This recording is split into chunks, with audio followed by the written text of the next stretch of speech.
Welcome back. तो हम पढ़ रहे हैं पियाजे की थ्योरी, और पियाजे की थ्योरी में हम स्टेजेस स्टार्ट कर दिए हैं। फर्स्ट और सेकंड स्टेज हम पढ़ चुके हैं, और इस वीडियो में हम पढ़ेंगे थर्ड एंड फोर्थ स्टेज की पियाजे क्या बताते हैं। एज बढ़ने के साथ अब बच्चा अर्ली चाइल्डहुड से जब और आगे जाएगा, एडोलेसेंस तक जाएगा, तो आगे क्या क्या होता है। तो चलिए स्टार्ट करते हैं स्टेजेस 3 एंड 4। तो पहले पढ़ते हैं थर्ड स्टेज, और जो थर्ड स्टेज है उसका नाम है कॉन्क्रीट ऑपरेशनल।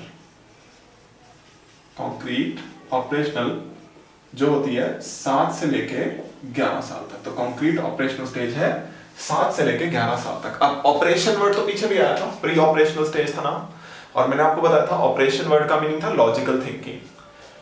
यहां पे उस ऑपरेशन से पहले लगा हुआ है कॉन्क्रीट। अभी कॉन्क्रीट वर्ड का मतलब क्या है, तो हमें कॉन्क्रीट का मतलब समझना है, ये समझने के लिए कि बच्चा क्या कर पाएगा।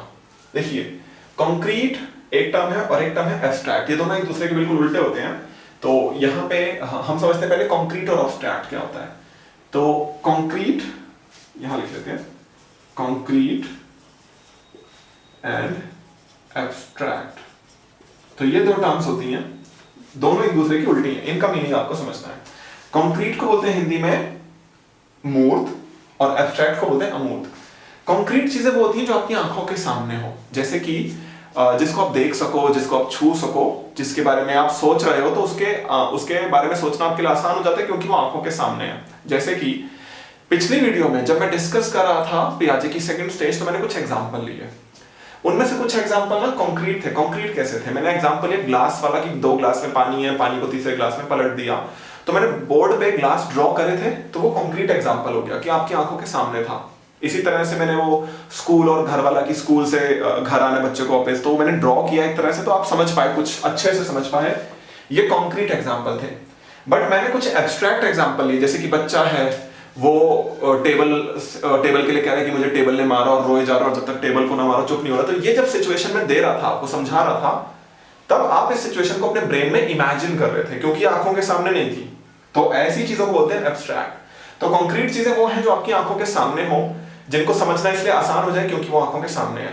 एब्स्ट्रैक्ट चीजें वो हैं जो कि आंखों के सामने नहीं है। तो जब वो आंखों के सामने नहीं है, तो आपको उनको इमेजिन करना पड़ेगा समझने के लिए, और अगर आप इमेजिन नहीं कर पाओगे तो आपको समझ नहीं आएगा। ठीक है, तो कॉन्क्रीट चीज बोर्ड पे ड्रॉ करना कॉन्क्रीट हो सकता है, फोटो देखना कॉन्क्रीट हो सकता है, वीडियो देखना कॉन्क्रीट हो सकता है, और रियल में अगर आपके सामने वो चीज हो रही है तो भी वो कॉन्क्रीट है।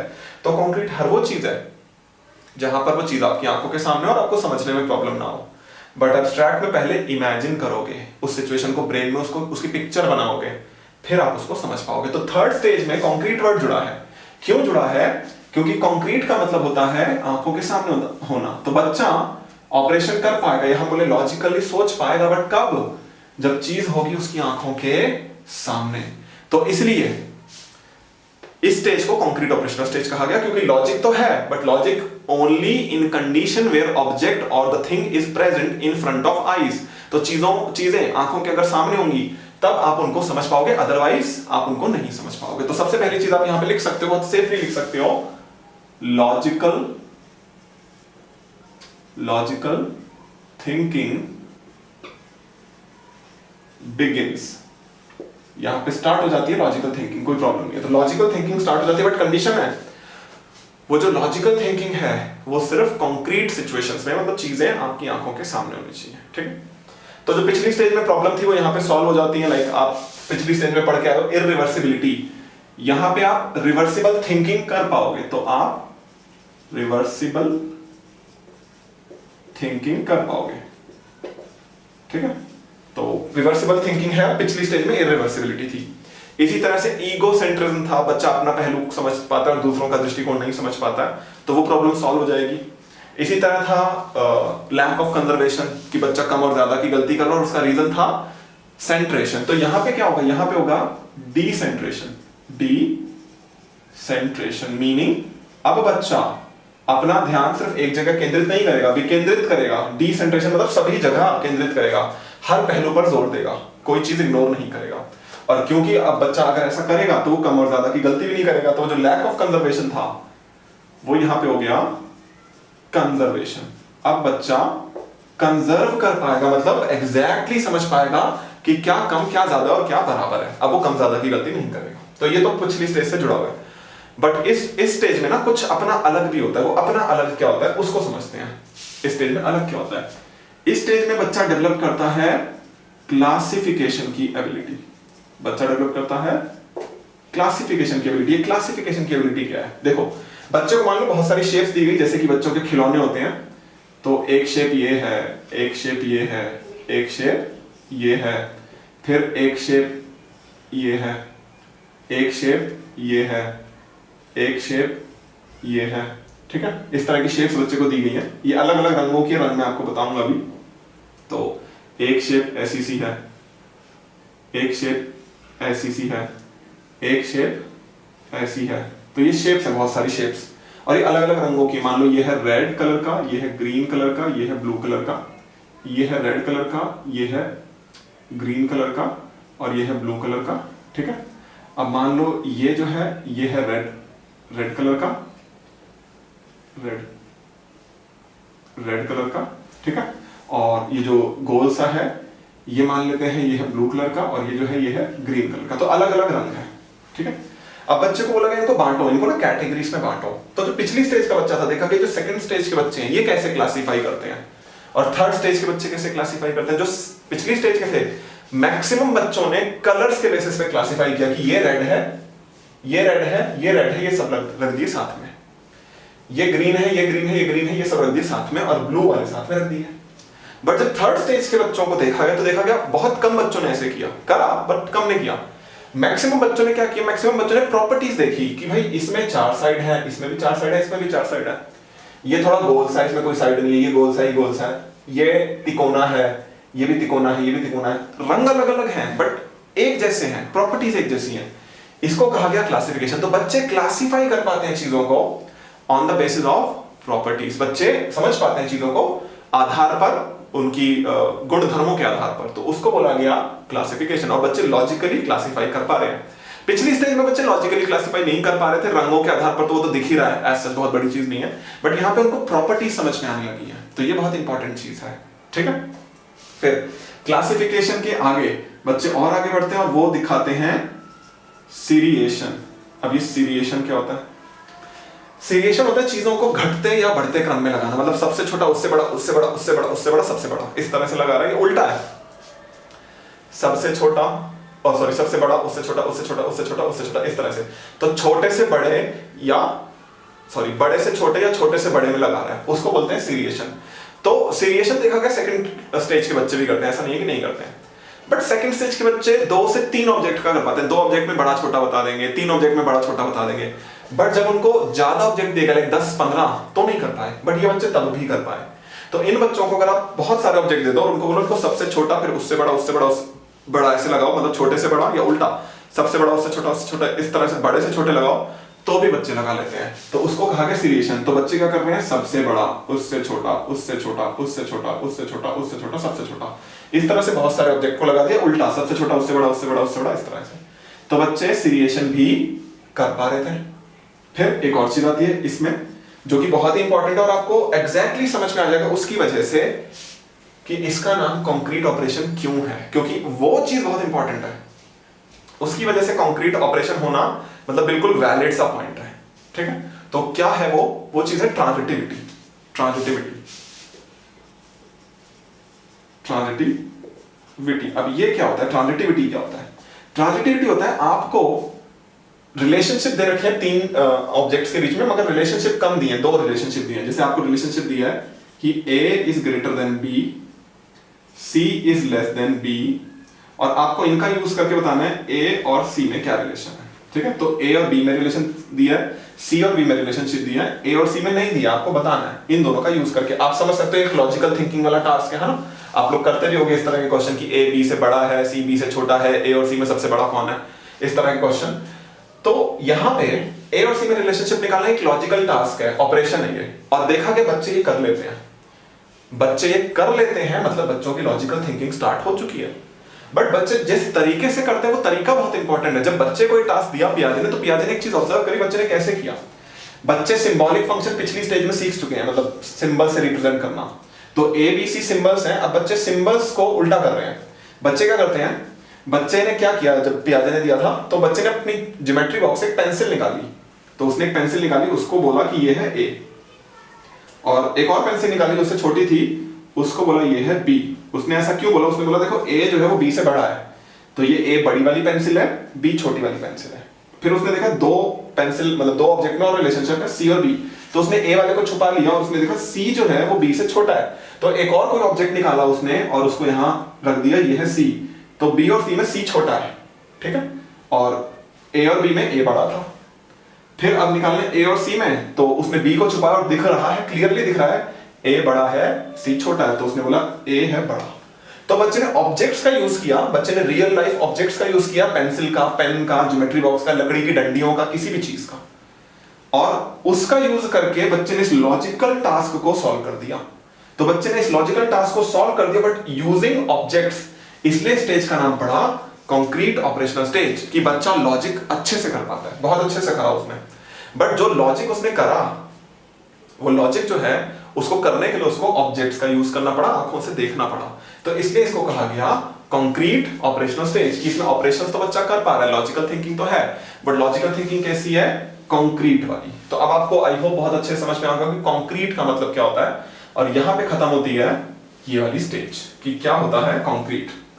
अब बात करते हैं आगे फोर्थ स्टेज की, कि फोर्थ स्टेज में क्या होता है। तो ये थर्ड स्टेज थी, काफी इंपॉर्टेंट स्टेज है, आपको काफी कुछ इसमें इंटरेस्टिंग जानने को मिला होगा। अब ऐसी फोर्थ स्टेज है, फोर्थ स्टेज में भी काफी कुछ इंटरेस्टिंग होता है। तो अब बात करते हैं फोर्थ स्टेज की, उसका नाम है फॉर्मल ऑपरेशनल,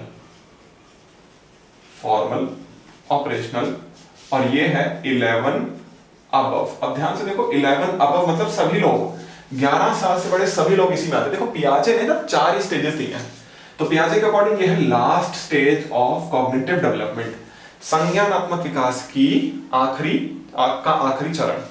तो आखिरी अवस्था है संज्ञानात्मक विकास की, लास्ट स्टेज है। तो कोई भी इंसान हो, चाहे वो 50 साल का हो, चाहे वो 40 साल का हो, चाहे वो 20 साल का हो, वो सभी फोर्थ स्टेज में है अकॉर्डिंग टू पियाजे।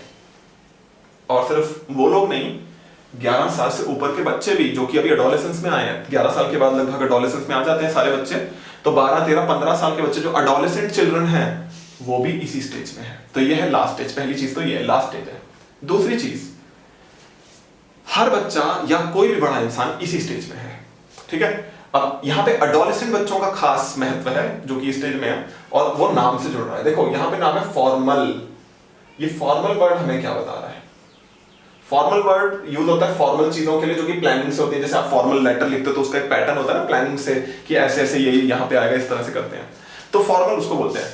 अब पियाजे ने पहले जो मैंने स्टेटमेंट मेंशन करी है, काफी बार ये स्टेटमेंट मेंशन होगी कि children are like little scientist, बच्चे छोटे वैज्ञानिक की तरह होते हैं, तो छोटे वैज्ञानिक की तरह होते हैं। बट पियाजे बोलते हैं जब वो इस स्टेज में आते हैं तब वो एक कंप्लीट साइंटिस्ट की तरह बिहेव करने लग जाते हैं। उनकी थिंकिंग इतनी डेवलप हो जाती है कि वो जो पूरी स्ट्रेटजी होती है, साइंटिफिक मेथड होता है प्लानिंग का, वो सीख जाते हैं, और इसलिए स्टेज को कहा गया फॉर्मल ऑपरेशनल स्टेज। तो उनका जो लॉजिक है, ऑपरेशंस, लॉजिकल थिंकिंग, वो अब फॉर्मल हो जाएगा। फॉर्मल हो जाएगा मतलब पूरा साइंटिफिक तरीके से करेंगे, ठीक है। अब इस स्टेज के बारे में बात करते हैं कि स्टेज में क्या क्या होता है। तो सबसे पहले तो स्टेज को जिस वजह से जाना जाता है वो है एब्स्ट्रैक्ट थिंकिंग। एब्स्ट्रैक्ट थिंकिंग, तो इस स्टेज को जाना जाता है एब्स्ट्रैक्ट थिंकिंग के नाम से। तो इसमें बच्चा क्या करता है? एब्स्ट्रैक्ट सोचता है। पीछे आया था कॉन्क्रीट सोचता है, यहां पर वो एब्स्ट्रैक्ट सोचता है। मतलब क्या है? चीज जो आंखों के सामने नहीं है उसके बारे में बच्चा दिमाग में पिक्चर बना के, इमेजिन करके भी समझ सकता है उसको।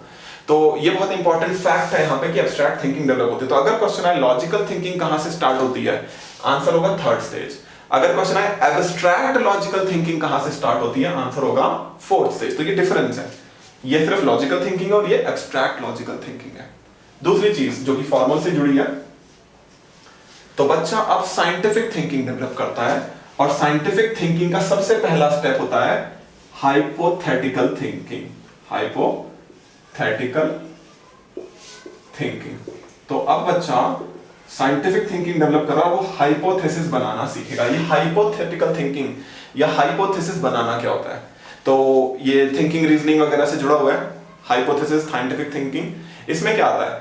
इसमें ना किसी चीज को देखना और उसके कारणों के बारे में सोचना कि ऐसा क्यों होता होगा, क्यों होता होगा। जैसे आप कहीं पे देख रहे हो, कहीं पे ना धुआं उठ रहा है, तो धुआं उठने का कारण आप अपने दिमाग में सोचना शुरू करोगे कि धुआं क्यों उठ रहा है। सबसे पहले दिमाग में आएगा कि यार आग लगी होगी, तो ये जो आग लगी होगी कंफर्म नहीं है ना, है कि नहीं, ये हाइपोथेसिस है कि शायद आग लगी होगी। दूसरा हो सकता है कि यहां पर मच्छर मारने की दवाई छिड़की हो, जैसा कि आपने देखा है कहीं छिड़कते हैं ना, धुआं निकलता है उसमें से, तो वो धुआं जो है वो मच्छरों के लिए होता है, उनको मारने के लिए, तो वो भी हो सकता है कि शायद ऐसी दवाई छिड़की हो, ये भी एक हाइपोथेसिस है। या हो सकता है इन दोनों में से कोई ना हो, कि आग लगी ना हो, आग लगाई गई हो, कि कोई हवन वगैरह हो रहा है, कोई पूजा वगैरह हो रही है उसके लिए, तो ये भी हो सकता है। ये भी क्या है, हाइपोथेसिस। तो हाइपोथेसिस क्या है, जो हो रहा है उसके पीछे के लॉजिक सोचना, इमेजिन करना। तो ये बहुत अच्छे से बना पाते हैं बच्चे, क्योंकि एब्स्ट्रैक्ट थिंकिंग डेवलप हो गई, तो हाइपोथेसिस फॉर्मेशन बहुत अच्छा हो जाता है। अब हाइपोथेसिस का एग्जांपल हम एक टीचिंग एग्जाम से ले लेते हैं जिसका रिजल्ट बहुत खराब आता है।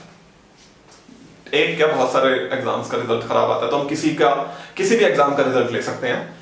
तो मान लो कोई एग्जाम है ABCD, और उसमें 10% लोग पास होते हैं, 90% लोग फेल होते हैं उस एग्जाम में। तो ऐसा क्यों होता होगा, ऐसा क्यों होता होगा, इसके बारे में अब आप सोचो, तो आपके दिमाग में जो भी आइडियाज आ रहे हैं वो क्या है, हाइपोथेसिस। जैसे कि आप बोल रहे हो शायद लोग पढ़ के नहीं जाते होंगे, हो सकता है सही हो। मार्केट में इसके लिए अच्छा स्टडी मटेरियल, बुक्स अवेलेबल नहीं होंगी, हो सकता है सही हो। पेपर बहुत डिफिकल्ट आता होगा, ऐसा भी हो सकता है। मार्केट में अच्छा गाइडेंस अवेलेबल नहीं है, कोचिंग इंस्टीट्यूट में अच्छे से पढ़ाई नहीं होती है, कॉलेजेस में अच्छे से पढ़ाया नहीं जाता, ये भी हो सकता है। ये सब क्या है, मतलब रिजल्ट आने के आपके कारण, कि भाई इतने लोग फेल इसलिए होते हैं इस एग्जाम में क्योंकि ऐसा है। तो ये अभी ऐसा है कि नहीं हमें पता थोड़ी है इनमें से सही क्या है। तो ये आपके क्या है, हाइपोथेसिस। आपने हाइपोथेटिकल थिंकिंग करी है, परिकल्पनाओं का निर्माण किया है, तो ये परिकल्पनात्मक चिंतन है। अब एक और चीज डेवलप होती है एडवांस थिंकिंग की। अगर हम बात करें, जो स्टेज है ना, सारी एडवांस थिंकिंग की स्टेज है, तो इसमें डेवलप होता है डिडक्टिव लॉजिक। डिडक्टिव लॉजिक, अगर आपको याद हो, आपने इंडक्टिव डिडक्टिव के बारे में कुछ पढ़ा है। क्या पढ़ा आपने इंडक्टिव डिडक्टिव के बारे में, फिर से आपको याद कराता हूं। इंडक्टिव थिंकिंग या लॉजिक, इंडक्टिव, और ठीक उसका उल्टा है डिडक्टिव। Inductive deductive. अब डिडक्टिव क्या होता है, इंडक्टिव क्या होता है। इंडक्टिव होता है स्पेसिफिक या पर्टिकुलर एग्जाम्पल से जनरल रूल बना लेना। तो जब आपको अलग अलग सिचुएशन में एग्जांपल्स मिलते हैं, उनसे आप क्या करते हो, रूल्स बना लेते हो, उसको बोलते हैं इंडक्टिव लॉजिक। अब मजे की बात क्या है, इंडक्टिव लॉजिक बचपन से होता है, आपके जन्म से लेके आगे तक हमेशा आप में इंडक्टिव थिंकिंग थी। तो इंडक्टिव थिंकिंग थर्ड स्टेज में भी थी, पीछे सेकंड स्टेज में भी थी, फर्स्ट स्टेज में भी थी, बस थोड़ी कम थी, मतलब धीरे धीरे करके बढ़ती है ये भी। तो जो बचपन से आपने भाषा सीखी वो इंडक्टिव लॉजिक की वजह से सीखी। कैसे सीखी, आप लोगों को बोलते हुए देखते थे और धीरे धीरे करके आपने बोलना शुरू किया, बट शुरू में आप गलत बोलते थे, सेंटेंस गलत बनते थे ना, फिर धीरे धीरे वो सुधरते गए, सही होते गए। कैसे सही हुए, आपको हर रोज मिलते थे एग्जांपल्स, आपके सामने और लोग बोल रहे हैं और आप देख रहे हो कैसे सही बोल रहे हैं। तो आपके दिमाग में ना ग्रामर के रूल्स बनने शुरू हुए कि अच्छा ऐसा सेंटेंस सही होता है, ये गलत होता है, ऐसा सही होता है, ये गलत होता है। आपको उन रूल्स का नाम नहीं पता, आपको नहीं पता संज्ञा क्या होता है, सर्वनाम क्या होता है, रूल्स क्या होते हैं, कुछ नहीं पता, बट आपको ये पता है ये सेंटेंस सही है, ये गलत है। कैसे पता है, ये इंडक्टिव लॉजिक है।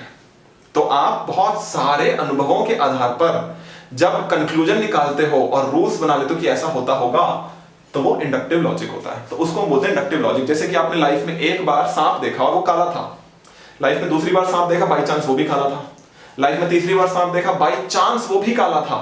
तो हर बार जब आप काला ही देख रहे हो सांप, तो आपको पता क्या लगने लगेगा कि सांप तो काले होते हैं, नहीं होते हैं, बट आपको ऐसा लगने लगेगा। ये होता है इंडक्टिव लॉजिक। ठीक उल्टा होता है डिडक्टिव लॉजिक। इसमें आपको पहले जनरल रूल समझ में आते हैं, जनरल रूल्स आपको बताए जाते हैं, समझाए जाते हैं, फिर आप जाते हो पर्टिकुलर या स्पेसिफिक एग्जांपल्स की तरफ, मतलब उनसे अपने आप एग्जांपल्स बनाते हो। तो रूल्स पहले से समझ में आएंगे आपको, उसके बाद आप और उदाहरण सोच पाओगे। और पियाजे बताते हैं जो डिडक्टिव वाला है ये डेवलप होता है फोर्थ स्टेज में, मतलब फोर्थ स्टेज से पहले बच्चे डिडक्टिवली सोच नहीं सकते। तो अगर आप उनको रूल्स बता दोगे वो एग्जांपल अपने आप नहीं सोच पाएंगे, तो आप एग्जांपल दे देकर समझाओ। मतलब छोटी क्लासेस में हमें इंडक्टिव वाले तरीके का यूज करना है, डिडक्टिव वाले तरीके का यूज नहीं करना है, क्योंकि छोटे बच्चे इस तरीके से नहीं समझ सकते, बट इस तरीके से समझ सकते हैं, ये बचपन से है उनके दिमाग में। ठीक है, ये इसका बहुत इंपॉर्टेंट इंप्लीकेशन है, एजुकेशनल इंप्लीकेशन, जो हम आगे पढ़ेंगे, बट यहां पे भी आपको समझ में आ गया होगा।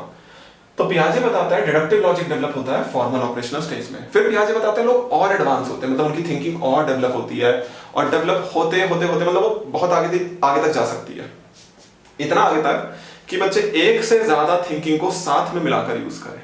कैसे साथ में मिलाकर यूज करें? बच्चे जो हैं इस हाइपोथेटिकल थिंकिंग को, डिडक्टिव लॉजिक को साथ में मिलाकर यूज करें और उसको कहा जाता है हाइपोथेटिको डिडक्टिव लॉजिक। उसको कहते हैं हाइपोथेटिको डिडक्टिव लॉजिक। तो बच्चे हाइपोथेटिकल थिंकिंग को, डिडक्टिव थिंकिंग को साथ में मिलाकर यूज करते हैं और इसको हम बोलते हैं हाइपोथेटिको डिडक्टिव लॉजिक। इसका मैं आपको एक एग्जांपल देता हूं कि हाइपोथेसिस से ही डिडक्टिव लॉजिक का यूज करके, कंबाइन करके दोनों को क्या किया। ये बहुत एडवांस लेवल थिंकिंग है, नॉर्मल पॉपुलेशन यूज नहीं करती है, डेवलप हो सकती है अगर कोशिश करें तो। बट जो साइंटिस्ट हैं, जो मैथमेटिशियंस हैं, जो साइकोलॉजिस्ट हैं, जो नई नई थ्योरीज बनाते हैं, नए नए प्रिंसिपल्स बनाते हैं, वो इसको बहुत यूज करते हैं। मैथमेटिशियन, साइंटिस्ट, इकोनॉमिस्ट, साइकोलॉजिस्ट, बहुत सारे लोग। तो मैं एक साइंटिस्ट का एग्जांपल लेता हूं जो कि आप सब जानते हैं, न्यूटन ने कैसे हाइपोथेटिको डिडक्टिव लॉजिक का यूज करते हुए ग्रेविटेशन का पूरा जो थ्योरी फ्रेमवर्क है वो डेवलप किया। कैसे? तो आपने स्टोरी सुनी होगी कि सेब ऊपर से गिरा, नीचे गिरा। अब ये एक ऑब्जर्वेशन है, यार उसने देखा न्यूटन ने सेब गिरा। अब जब सेब गिरा तो हाइपोथेसिस बनाने शुरू किए, क्यों गिरा होगा भाई? ये डाली से तो टूट गया था, टूट के नीचे क्यों गिरा? दाएं चला जाता, बाएं चला जाता, ऊपर चला जाता, कहीं भी चला जाता, नीचे क्यों आया? तो उसने सोचना शुरू किया नीचे क्यों आया, और उसमें से एक हाइपोथेसिस रहा कि शायद धरती जो है जिसमें मैं बैठा हूं, वो धरती हर चीज को अपनी तरफ खींचती है। और ये हाइपोथेसिस था पहले, उसके पास इसका कोई प्रूफ नहीं था। बट इस हाइपोथेसिस को सही मानते हुए उसने पूरा इस हाइपोथेसिस को क्या माना? General rule. तो ये जनरल रूल है कि हाँ, धरती हर चीज को अपनी तरफ खींच रही है। हमें नजर नहीं आ रहा है ऐसा कि धरती खींच रही है, बट खींच रही है। तो उसने फिर इसके एग्जांपल्स ढूंढे, और कि एक ऑब्जेक्ट है, मैं इसको ऊपर फेंकता हूं, ये भी नीचे आता है। हर चीज जो ऊपर फेंकते हैं वो नीचे आती है, ऊपर से जब छोड़ी जाती है तो वो वहां लटकी नहीं रहती, वो नीचे ही आती है। तो एक हाइपोथेसिस को जनरल रूल मानते हुए पूरा थ्योरी डेवलप कर लेना एग्जांपल्स के साथ, मतलब बहुत एडवांस चीज है ये है हाइपोथेटिको डिडक्टिव लॉजिक। और ये मेनली हायर लेवल थिंकिंग वाले प्रोफेशंस में यूज की जाती है, like scientist, mathematician, economist, psychologist, इस तरह के लोग। ठीक है, तो ये भी बहुत एडवांस थिंकिंग है। और आगे चलते हैं। अभी हमने बहुत कुछ पढ़ लिया, हमने मतलब ये जो लास्ट स्टेज है इसके बारे में पढ़ लिया कि एडोलेसेंस से जुड़ी हुई है। एडोलेसेंट बच्चे पूरा साइंटिफिक सोचने लगते हैं, कंप्लीट साइंटिस्ट बन जाते हैं, उनकी एब्स्ट्रैक्ट थिंकिंग डेवलप होती है, उनका डिडक्टिव लॉजिक डेवलप होता है। फिर इंडक्टिव डिडक्टिव क्या होता है ये भी हमने समझा, और हमने ये भी समझा कि हाइपोथेटिको डिडक्टिव थिंकिंग भी लोगों में डेवलप हो जाती है, और वो क्या होती है। अभी जो एडोलेसेंट बच्चे हैं इनके साथ कुछ और भी होता है जो कि आप लोगों ने देखा भी होगा, क्योंकि आप लोगों के साथ भी हुआ होगा, और आप आजकल के बच्चों में भी देखते हो, पहले भी ऐसा होता था। और ये एग्जांपल जो मैं देने वाला हूं ये बहुत कॉमन है, बट पहले हम बात करते हैं इसको बोलते क्या है। हम पढ़ने वाले हैं एडोलेसेंट ईगो सेंट्रल। देखिए यहां पे पढ़ा है ईगो सेंट्रल, जो कि पहले भी आया था, बट इसके साथ जुड़ा है एडोलेसेंट। ये एडोलेसेंट ईगोसेंट्रिज्म क्या है? ईगोसेंट्रिज्म तो वही था कि अपने दृष्टिकोण को, अपनी सोच को सबकी सोच मान लेना। बट ये एडोलेसेंट से कैसे जुड़ा? देखो एडोलेसेंट्स ना अपने आप को लेकर बड़े कंसर्न रहते हैं, हम कैसे दिख रहे हैं, लोग हमारे बारे में क्या सोच रहे होंगे, इस तरह की चीजें उनके दिमाग में ज्यादा आती हैं, आपके दिमाग में भी ज्यादा आती होंगी। तो ऐसा होता था जब आप एडोलेसेंस में थे, मैं भी, और सबके लिए ऐसा होता है, हर 2 से 3 घंटे में जाते थे शीशे के सामने, अपने बाल ठीक करते थे गीले करके, हाथ गीले करके पानी लगा के, और हमेशा मतलब कि ठीक ठाक दिखना है हमें, कि लोग हमारे बारे में पता नहीं क्या सोचेंगे, वरना हम ऐसे ही होता होगा कि आपको अब तो कम होता होगा, पर उस टाइम थोड़ा ज्यादा होता होगा कि कहीं पे भंडारा हो रहा है, ठीक है, तो लाइन लगी हुई है खाने की, और आपको जाने में ना शर्म आ रही है। उस टाइम शर्म ज्यादा आती थी कि लोग हमारे बारे में क्या सोचेंगे। शादियों में भी खाने में शर्म आती थी। इसी तरह से आप कहीं पे गए, शादी में सज संवर के गए, तो जब आप सज संवर के गए तो आपको ना बड़ा अच्छा सा फील होता है कि हम तो बड़े अच्छे लग रहे हैं, और दूर अगर आपको कोई देख रहा है तो आपको लगता है वो भी हमारी तरफ ही देख रहे होंगे, और उनको यही लग रहा होगा कि हम तो बड़े अच्छे दिख रहे हैं। जरूरी नहीं ऐसा हो रहा हो, तो आप शादी में खड़े हो, दूर से कोई आपको लग रहा है कि आपको देख रहा है, जरूरी नहीं वो आपको देख रहा हो सकता है वो आपके पीछे खाना खुल गया उसको देख रहे हो, बट हमें क्या लगता है, हमें एडोलेसेंट्स को क्या लगता है कि हमें देख रहे हैं, हमारे बारे में सोच रहे हैं। उल्टा भी होता है, जरूरी हमेशा अच्छा ही फील हो, बुरा भी हो सकता है। तो आप शादी में गए सज संवर के, और आप देखते हो 2 लोग दूर खड़े होकर ना हंस रहे हैं और आपकी तरफ देखते हैं, और आपके दिमाग में सबसे पहले आएगा ये लोग मेरे बारे में क्या बात कर रहे हैं। अरे भाई वो तेरे बारे में नहीं, पता नहीं किसके बारे में बात कर रहे हैं, बस उनकी नजर आप पे पड़ गई और वो कुछ बात करते करते हंस रहे थे। बट हमें क्या लगेगा, स्पेशली एडोलेसेंट्स को क्या लगेगा कि हमारे बारे में बात हो रही है। ये है एडोलेसेंट ईगोसेंट्रिज्म। एडोलेसेंट ईगोसेंट्रिज्म में क्या होता है, दिमाग में होती है इमेजिनरी ऑडियंस। इमेजिनरी ऑडियंस होती है और हमें लगता है सब हमारे बारे में सोच रहे हैं, हम हैं सेंटर ऑफ स्टेज, मतलब स्टेज है दुनिया और उसका सेंटर हमें, दुनिया का सेंटर हमें, सब हमारे बारे में बात कर रहे हैं। और ऐसा नहीं है कि बच्चों में नहीं होता, बूढ़ों में भी होता सब में है, बट एडोलेसेंस में सबसे ज्यादा होता है। तो अगर मैं बात करूं इसके ग्राफ की, तो चाइल्डहुड में भी होता है और ओल्ड एज में भी होता है, बट चाइल्डहुड में ये बहुत कम होता है। जैसे जैसे आप बढ़ते हो चाइल्डहुड में, आगे एडोलेसेंस तक जाते हो, ये बढ़ना शुरू होता है, ये बढ़ के पीक पे पहुंच जाता है, और फिर जब आप और आगे जाते हो एडल्टहुड में घटना शुरू होता है, घटते घटते ओल्ड एज में फिर बहुत कम हो जाता है। तो एडोलेसेंट इगोसेंट्रिज्म होता हमेशा है, बट एडोलेसेंस में सबसे ज्यादा होता है, इसलिए इसको एडोलेसेंट इगोसेंट्रिज्म कहा गया। मैं उदाहरण देता हूं कि बच्चों में कम होता है और ओल्ड एज के लोगों में कम होता है और एडोलेसेंट्स में ज्यादा होता है। मान लो सर्दियों का दिन है, एक बूढ़े व्यक्ति जो हैं घर के, मान लो आपके घर के, वो ना घूमने जाते हैं हर रोज सुबह। तो सुबह जब सवेरा हो जाता है तो वो घूमने जाते हैं, तो वो उठे, उन्होंने स्वेटर पहना और वो बाहर घूमने चले गए। जब वो वापस आते हैं तो आप उनको बताते हो कि आपने ना स्वेटर उल्टा पहना हुआ है, तो वो देखते हैं अच्छा उल्टा पहना हुआ है, चल कोई बात नहीं, उतार के सीधा कर लिया। ऐसी बच्चों के साथ होता है, बच्चा है सुबह उठ के ना खेलने भाग जाते हैं, तो बाल बिखरे हुए हैं, कपड़े खराब हो रहे हैं, फिर भी खेलने भाग गए, कोई फर्क नहीं पड़ता, कपड़े फटे हुए हैं तब भी खेल लेंगे, वो कोई दिक्कत नहीं है। बट एडोलेसेंट्स को बड़ी दिक्कत होती है। तो एडोलेसेंट चाइल्ड के साथ ऐसा हो कि वो बाहर जाए उल्टे कपड़े पहन के और घर वापस और आप बताओ उसको कि यार तूने तो उल्टे कपड़े पहने हैं, उसके दिमाग में सबसे पहले क्या आएगा, हो लोग मेरे बारे में क्या सोचेंगे। ऐसी कहीं से थोड़ा सा कुछ फट गया, कोई कपड़ा फट गया, तो उसको पहन के वो खेलने नहीं जाते हैं। छोटे बच्चों को फर्क नहीं पड़ता है बहुत ज्यादा, कभी कभी पड़ता है, कम पड़ता है, पर एडोलेसेंट्स को बहुत फर्क पड़ता है। ये चीज है एडोलेसेंट ईगोसेंट्रिज्म, कि हमें लग रहा है कि अगर हम ये थोड़ा सा छोटा सा भी है फटा हुआ, तो हम जाएंगे तो सब लोगों की नजर इसी पे पड़ेगी, जबकि नहीं पड़ती है लोगों की नजर, लोग आपको लेके नहीं सोच रहे हैं। बट एडोलेसेंट्स को लगता है नहीं हमें लेके ही सोच रहे हैं, इसलिए वो अपने आप को लेकर बड़े कंसर्न रहते हैं। और इसका रीजन है ये एब्स्ट्रैक्ट थिंकिंग, इमेजिनेशन कर रहे होते हैं ना कि लोग हमारे बारे में ऐसे ऐसे बात कर रहे होंगे, इमेजिनेशन चल रही होती है। तो एडोलेसेंट ईगोसेंट्रिज्म भी इस स्टेज का इसलिए बहुत इंपॉर्टेंट पार्ट है, एडोलेसेंस का पार्ट है, क्योंकि 11 के बाद एडोलेसेंस स्टार्ट होता है, बट जैसे जैसे आगे बढ़ते हैं कम होना शुरू हो जाता है। तो आज आप में उतनी केयर नहीं अपने लिए जितनी आज से मतलब कुछ साल पहले थी जब आप एडोलेसेंस में थे, और जैसे जैसे आप आगे बढ़ोगे ये और कम होता जाएगा। मतलब अपनी परवाह कि हम कैसे दिख रहे हैं, इस चीज की परवाह करना आप धीरे धीरे करके और छोड़ दोगे। ये है एडोलेसेंट ईगोसेंट्रिज्म, जो कि एडोलेसेंस में सबसे ज्यादा होता है। तो ये थी स्टेज नंबर 3 और 4, एंड आई होप आपको समझ में आएंगी। स्टेज 3 तो काफी कुछ है, काफी कुछ इंपॉर्टेंट है, इसी तरह से स्टेज 4 में भी काफी कुछ इंपॉर्टेंट है। तो यहाँ पे स्टेजेस खत्म हो जाती है पियाजे की थ्योरी में, स्टेजेस खत्म हो गई, हमने बेसिक आइडिया ले लिया, हमने स्टेजेस पढ़ ली। अब हम पढ़ेंगे कि ये जो थ्योरी है पियाजे की, इसको स्कूल में कैसे अप्लाई किया जाता है और इसकी कमियां क्या क्या है। तो मिलते हैं आपसे नेक्स्ट वीडियो में और डिस्कस करेंगे इन एस्पेक्ट्स के बारे में।